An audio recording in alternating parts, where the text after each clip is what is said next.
The Silent Guardian. The skies above Earth had always held secrets. For millennia, humans gazed upward, wondering if they were alone. They weren't. And they hadn't been for quite some time. Captain Maya Chen stood on the observation deck of Earth's most classified facility, buried 2 kilometers beneath the Antarctic ice sheet. Her dark eyes reflected the holographic display showing 12 red dots positioned in strategic orbit around Earth. "They think we don't know they're there," she said, her voice carrying the weight of someone who had carried a secret too long. "The hegemony has been watching us for 15 years. Admiral Jackson Wolfe, a weathered veteran with salt and pepper hair and eyes that had seen too many conflicts, nodded gravely. "And today, we finally show them that we've been watching them watch us." Project Prometheus had been Earth's most closely guarded secret. While the public space programs launched their showy rockets and celebrated reaching Mars, deep beneath the world's oceans and hidden in mountain bunkers, humanity had been preparing for this day. The day when humanity would reveal that it knew about the aliens. The day when humanity would show that it was not defenseless prey. "Status report," Chen commanded, her finger tracing the nearest red dot on the display. Lieutenant Raj Patel, their chief technology officer, stood at attention. "The Defiant is at 100% capacity, Captain. Full quantum shielding, graviton engines primed, and weapons systems armed but dormant. Our reverse-engineered translation matrices are functioning perfectly. We'll understand everything they say, and they'll understand us when we decide to speak." What the hegemony didn't know, couldn't know, was that 15 years ago, when their first cloaked observation vessel entered Earth orbit, it had suffered a catastrophic failure in its engineering section. The ship's crew had managed to repair it, but not before a small piece of technology had fallen to Earth, recovered by a farmer in Nebraska who thought it was a strange meteorite. That single piece of alien technology had accelerated humanity's technological development by centuries.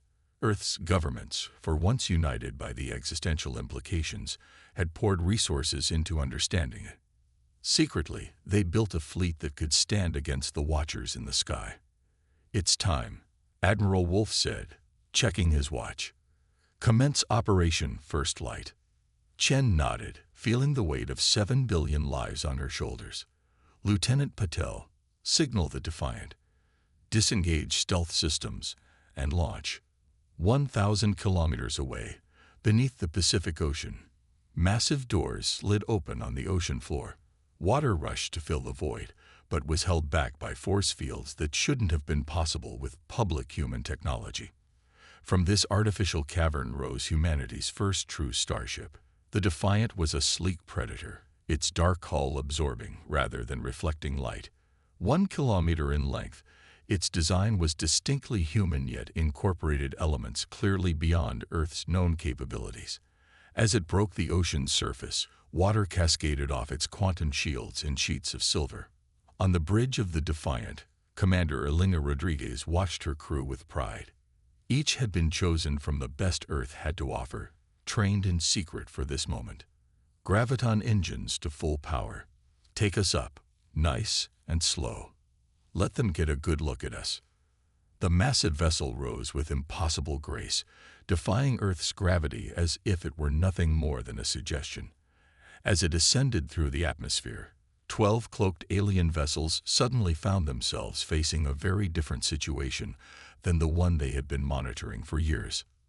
Aboard the Hegemony flagship Observer, Supreme Monitor Kralfax stared in disbelief at the vessel appearing on their sensors. "Impossible," he whispered, his 4 eyes blinking in rapid succession. "The humans are at technology level 3. This vessel reads as level 8 or higher."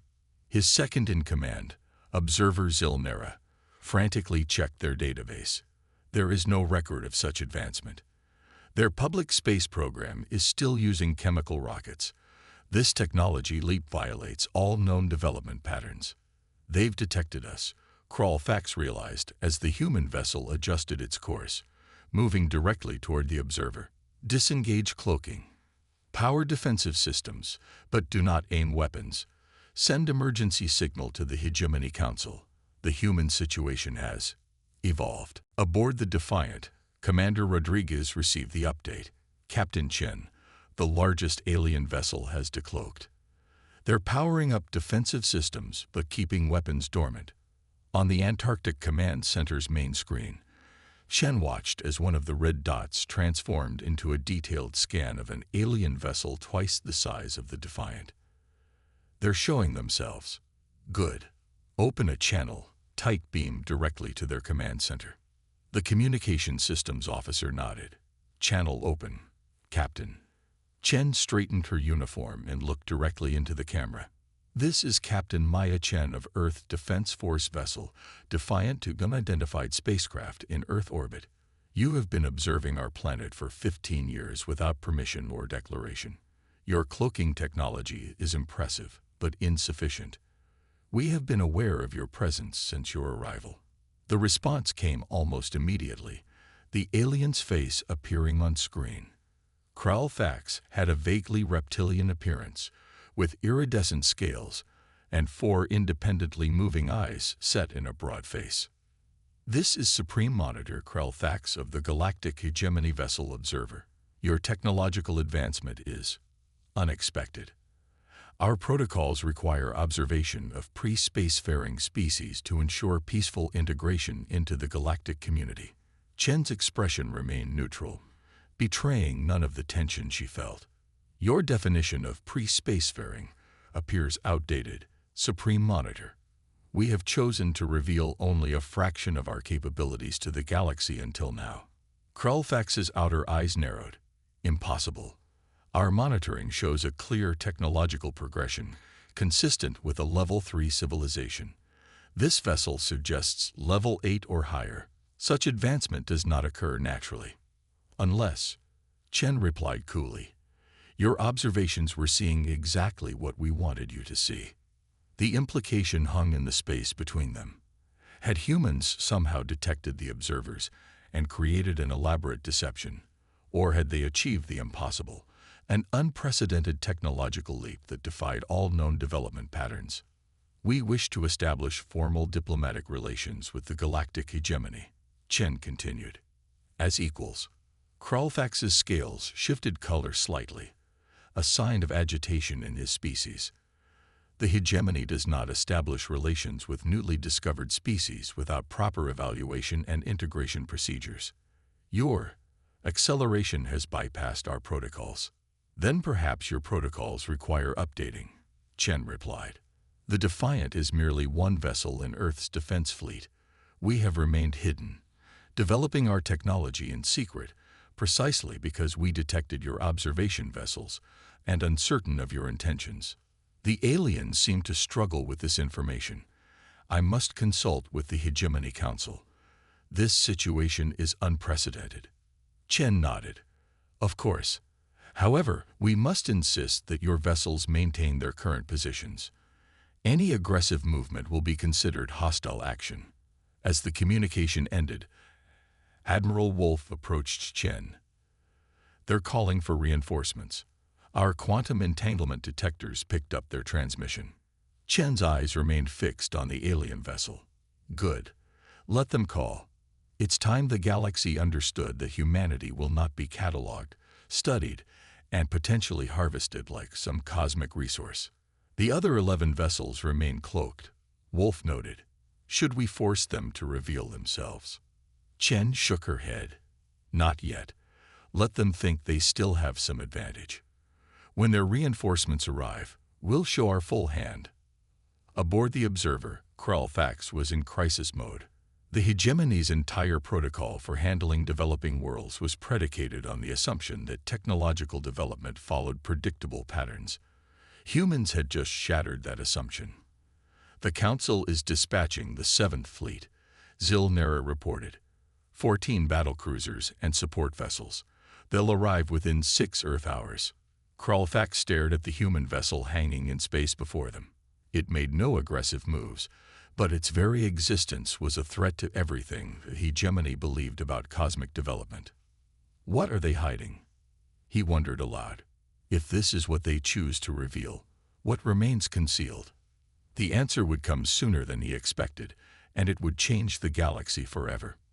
Defiance beyond stars. 6 hours passed in tense silence. The Defiant maintained its position, a silent sentinel between Earth and the hegemony observer. Behind the scenes, humanity prepared. In Antarctic Command, Captain Chen received the alert she had been waiting for. Quantum disturbance detected at the edge of the solar system. Multiple vessels exiting faster than light travel. Admiral Wolf studied the readings. 14 vessels, heavily armed. The 7th Fleet has arrived. Chen straightened her uniform. Time to show them our full capabilities. Signal the Artemis network to disengage stealth systems. Around the Earth, in precisely calculated orbital positions, 7 additional vessels, similar to the Defiant, shimmered into visibility as their advanced cloaking systems deactivated. Each had been hidden in plain sight, disguised as orbital debris or concealed in the shadow of the moon. Aboard the Observer, alarms blared as sensors detected the sudden appearance of multiple human vessels. 8 vessels. Kralthax gasped, his scales paling to a sickly white. They had 7 more ships concealed from our sensors. The implications were staggering. The hegemony had prided itself on its superior observation technology, believing nothing could escape its notice. Yet humans had concealed an entire fleet. The 7th Fleet arrived in formation, arraying itself in a standard hegemony combat configuration. The flagship, inevitable dominance, dwarfed even the Observer, stretching nearly 3 kilometers from bow to stern. A new communication came through to Antarctic Command. The face that appeared was similar to Kralthax, but adorned with ceremonial markings denoting higher rank. I am Grand Admiral Velkorath of the Hegemony 7th Fleet. Your presence has been deemed an anomaly requiring investigation. You will power down your vessels and prepare for boarding and inspection. Chen's expression remained impassive. I am Captain Maya Chen of the Earth Defense Force. We do not recognize your authority to board our vessels or dictate terms in our solar system. We are willing to engage in diplomatic discussions as equals, but we will not submit to inspection. The Grand Admiral's eyes narrowed. You misunderstand, human. This is not a request. The technological advancement you display violates natural development patterns. The hegemony must determine if you pose a threat to galactic stability. Chen leaned forward slightly. Let me be perfectly clear, Grand Admiral. Any attempt to board our vessels will be considered an act of war. Earth has chosen this moment to reveal itself to the galaxy, but we have not revealed all our capabilities. I strongly advise against testing our resolve. On the inevitable dominance, Velkorath conferred with his advisors. The human vessels showed energy signatures unlike anything in their database. The weapon systems they could detect were formidable, but there were unusual energy patterns they couldn't identify. They're bluffing, his tactical officer insisted. 8 vessels, no matter how advanced, cannot stand against the 7th Fleet. The Grand Admiral wasn't convinced. Something about the human captain's confidence troubled him. Nevertheless, the hegemony protocols were clear. All vessels, move to containment formation, he ordered. Prepare tractor beams to immobilize the human ships. The hegemony fleet began to move, spreading out to encircle the Earth vessels. Chen watched the maneuver with cold calculation. They're not listening, Wolf observed. They will, Chen replied. Lieutenant Patel, activate the Aegis protocol. Patel nodded grimly, entering a complex sequence into his console. Aegis protocol activated, Captain. Throughout the solar system, hidden installations on Mars, Venus, and scattered throughout the asteroid belt suddenly activated. Quantum entanglement fields linked them together, creating a web of energy that encompassed the entire solar system. On the hegemony vessels, systems began failing. Weapons went offline. Engines sputtered and died. Internal gravity fluctuated wildly. What is happening? Velkorath demanded as his flagship's lights dimmed. On his main screen, Captain Chen's face appeared again. The Aegis Protocol, Grand Admiral. A solar system-wide defense network that selectively disrupts technologies operating on certain quantum frequencies. Your vessels are now effectively neutralized without causing harm to your crews. The revelation stunned the hegemony forces. Such technology was theoretical at best, even among the most advanced hegemony scientists. "This is impossible," Velkorath whispered. "Yet here we are," Chen replied.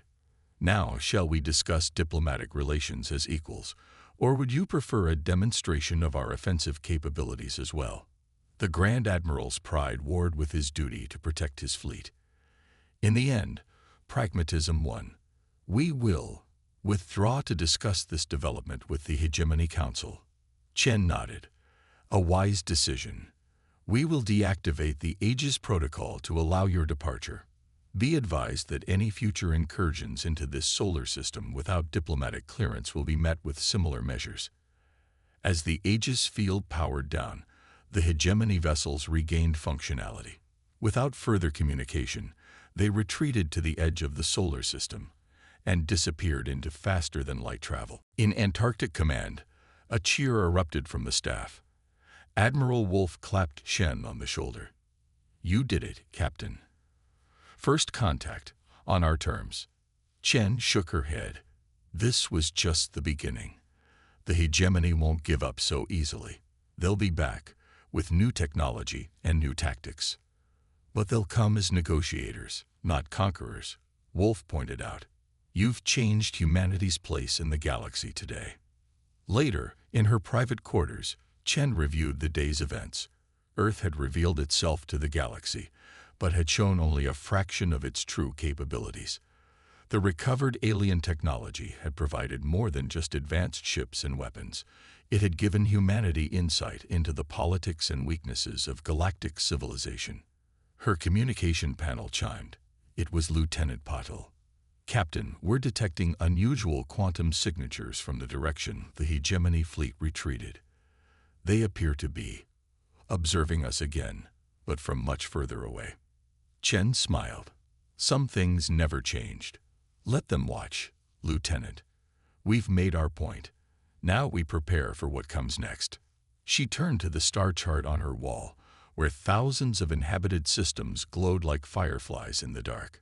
Humanity had taken its first step into a much larger universe. They had emerged not as newcomers to be guided and controlled, but as equals demanding respect. The hegemony, and indeed the entire galaxy, would need to adjust to this new reality. Humans would forge their own path among the stars. As dawn broke over Earth the next day, most of its inhabitants went about their lives unaware of the momentous shift in their cosmic status. But in classified facilities around the globe, plans were already underway for humanity's next revelation. The silent guardians would continue their watch, and Earth would never again be seen as just another developing world to be catalogued and controlled. For when humanity finally revealed itself to the stars, it did so not with hesitation, but with defiance.